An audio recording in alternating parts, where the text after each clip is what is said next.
ഒരു കേക്ക് ഉണ്ടാക്കിയ കഥയാണ് ഞാൻ ഇന്നിവിടെ നിങ്ങളോട് പരിചയപ്പെടുത്തുന്നത്. നമ്മുടെ പ്രിയപ്പെട്ടവർക്ക് സന്തോഷം നൽകേണ്ടത് നമ്മുടെ ഉത്തരവാദിത്തമാണെന്ന് വിശ്വസിക്കാനാണ് എനിക്കിഷ്ടം. അതുകൊണ്ട് തന്നെ എൻ്റെ ഭർത്താവിൻ്റെ പിറന്നാളിന് ഒരു സർപ്രൈസ് കൊടുക്കാമെന്ന് കരുതി രാവിലെ തന്നെ ഉണർന്നു.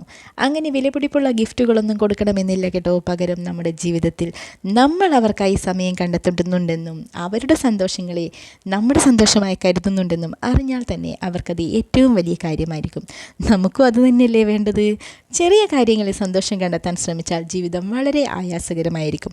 അതിനായിട്ടാണ് ഞാൻ ഏറ്റവും രാവിലെ എഴുന്നേറ്റ് കേക്ക് ബേക്ക് ചെയ്തു. എന്നിട്ട് അതിനെ നല്ല രീതിയിൽ തന്നെ വിപ്പിംഗ് ക്രീമൊക്കെ വെച്ചു. അത്യാവശ്യം നന്നായിട്ട് ഉണ്ടാക്കാൻ അറിയാമെങ്കിലും അതൊക്കെ യൂട്യൂബ് നോക്കി പഠിച്ചിട്ട് പാകമാക്കിയെടുത്തതാണ്. എന്തായാലും ക്രീമൊക്കെ വെച്ചു, ചോക്ലേറ്റൊക്കെ മുകളിലേക്ക് പൊടിച്ചിട്ടു, കാഡ്ബറീസിൻ്റെ പൊടിയൊക്കെ ആയിട്ട് നമ്മുടെ രീതിയിൽ തന്നെ അങ്ങ് അലങ്കരിച്ചു. പിന്നെ മുകളിൽ ചെറീസൊക്കെ വെച്ചിട്ട് അലങ്കരിച്ചിട്ടുണ്ട്.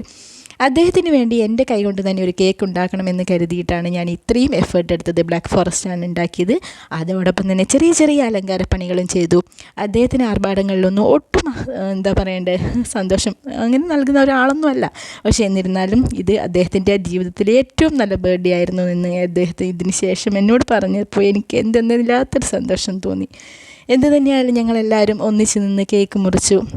മോളുടെ സന്തോഷത്തിന് വേണ്ടിയിട്ട് തന്നെ അവൾ വളരെ ഹാപ്പി ആയിട്ട് അച്ഛൻ്റെ ബർത്ത്ഡേ വിഷസൊക്കെ പാടി നല്ല രീതിയിൽ കൈയൊക്കെ മുട്ടിക്കൊണ്ട് മെഴുകുതിരിയൊക്കെ ഊതിയത് അവളാണ് കേട്ടോ. നല്ല രീതിയിൽ കേക്ക് മുറിച്ചു. ഞങ്ങൾ വളരെയധികം സന്തോഷത്തോടു കൂടി തന്നെ ഈ ബർത്ത്ഡേ ആഘോഷിച്ചു. ശരിക്കും പറഞ്ഞു കഴിഞ്ഞാൽ ചേട്ടൻ്റെ ജീവിതത്തിലെ ആദ്യത്തെ ബർത്ത്ഡേ എന്ന് ഞങ്ങൾക്ക് പറയേണ്ടി വരും. കാരണം ഇതുവരെ ബർത്ത്ഡേ ഒന്നും ആഘോഷിക്കാത്തൊരു പ്രകൃതക്കാരനായിരുന്നു അദ്ദേഹം.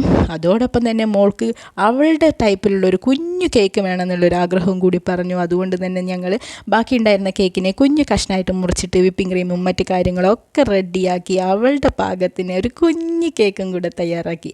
എന്നിരുന്നാലും അത് കാണാൻ ഒരു ഓമനത്വം ഉണ്ടായിരുന്നു. അതുപോലെ തന്നെ ഞാൻ എത്രയോ സന്തോഷിച്ചൊരു ദിവസം ഇതുപോലെ എൻ്റെ ലൈഫിൽ ഉണ്ടായിട്ടില്ല എന്ന് തന്നെ പറയുന്നതായിരിക്കും സത്യം. കേക്ക് റെഡിയായപ്പോൾ തന്നെ മോള് അത് മുറിക്കാൻ വേണ്ടിയിട്ട് ആവേശത്തോടെ പോയി. ബോർഡും കാര്യങ്ങളൊന്നും ഇല്ലാത്തതിൻ്റെ പ്ലേറ്റിൻ്റെ മുകളിൽ കുമ്പിടുത്തി വെച്ചിട്ടാണ് ഞങ്ങൾ കേക്ക് മുറിച്ചത്. അവസാനം അച്ഛൻ കമൻറ്റ് പറഞ്ഞു, ചിരട്ടപ്പുട്ട് പോലെ ഉണ്ടായിരുന്നു എന്ന് പറഞ്ഞു. എന്നിരുന്നാലും അവൾക്ക് ഇത് സന്തോഷമായി എന്ന് എനിക്ക് മനസ്സിലായി. അവൾ ഏതായാലും കുഞ്ഞു കുഞ്ഞു പാത്രങ്ങൾക്ക് നിരത്തി വെച്ചുകൊണ്ട് തന്നെയാണ് അവളുടെ കേക്ക് മുറിക്കാൻ വേണ്ടിയിട്ട് നിന്നത്.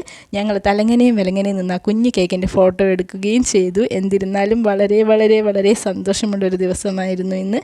കുഞ്ഞു പാത്രത്തിൽ അവളുടെ കേക്കൊക്കെ മുറിച്ച് കട്ട് ചെയ്തിട്ട് എന്നിട്ട് അവളെന്നെ കെട്ടിപ്പിടിച്ചൊരു ഉമ്മ വന്നു. ഏറ്റവും നല്ല അമ്മ എന്നൊക്കെ പറഞ്ഞപ്പോൾ ഭയങ്കര സന്തോഷം തോന്നി. അദ്ദേഹത്തിന് വളരെ സന്തോഷമായിരുന്നു. എന്തൊക്കെയായിരുന്നാലും ഞാൻ വളരെയധികം സന്തോഷിച്ചൊരു ദിവസം ഇതുപോലെ എൻ്റെ ലൈഫിൽ ഉണ്ടായിട്ടില്ല എന്നുള്ളത് പറയാതിരിക്കാൻ വയ്യ. നിങ്ങൾ ഇതുപോലെയുള്ള സർപ്രൈസുകൾ അദ്ദേഹത്തിന് ഒരുക്കി കൊടുക്കുമല്ലോ.